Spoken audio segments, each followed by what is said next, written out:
geen provincie dat de meesten haar sabot met haar taal dwaande houden als bij us. Het Friesk dat klinkt dan ook echt oors als het Nederlands. En dan hebben we ook nog eens eigen streektalen, als het Stellingwerfs en het Beelds. En op een waardeiland praten de meesten weroors. Zo is Friesland een echt meertalige provincie. Jonken het duistere gebruik van de taal, om elkaar verstaan te kennen, wordt het Friesk ook een soort broek in kunstvormen. Toch schreeuwers, muzikanten, theater- en filmmakers.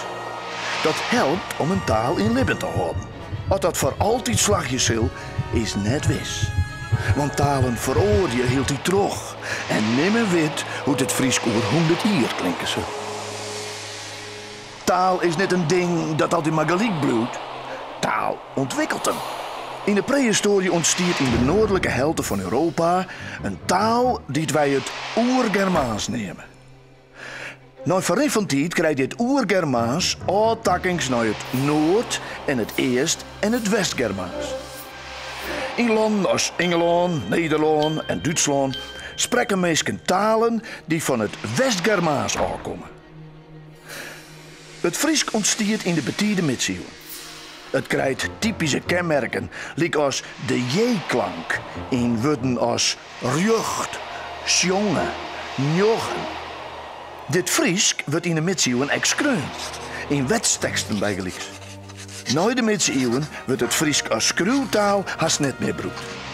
Maar de spreektaal ontwikkelt een wofje.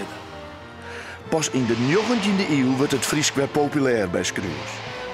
Er verschijnen meer en meer Frieske boeken en gedichten en er worden ook een soort toneelstukken geschreven. Soms kan een taalgebied heel liets werden.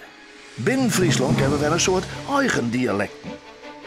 In de woorden klinkt het Friesk oors als op een klaai. In Hielpenbiegelijks, nou geen 1000 inwoners, wordt een eigen taaltje sprutsen. En op Skilge kennen de meesten 3 eigen streektalen. Het Skilges, het Midselons en het Aasters. Alle mag haar eigen klanken en woorden, maar alle ben van de Frieske taalfamilie.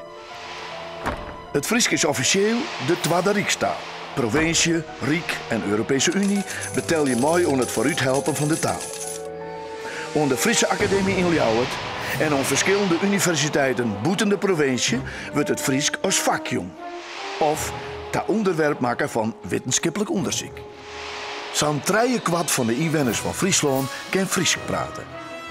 Voor de meeste mensen kan het in elk geval wel verstaan. Maar in verhouding binnen er net volle mensen die het Fries schreeuwen kennen. Dat worden er trouwens wel heel iets meer.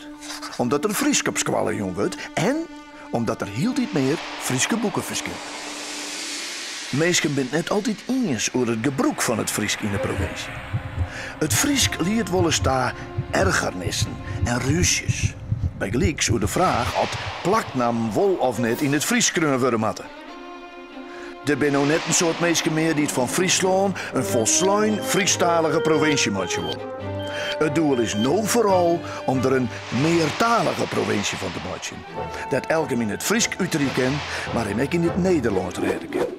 Onder invloed van televisie en internet zal de taal grif heel iets meer Nederlandse en Engelse woorden nemen.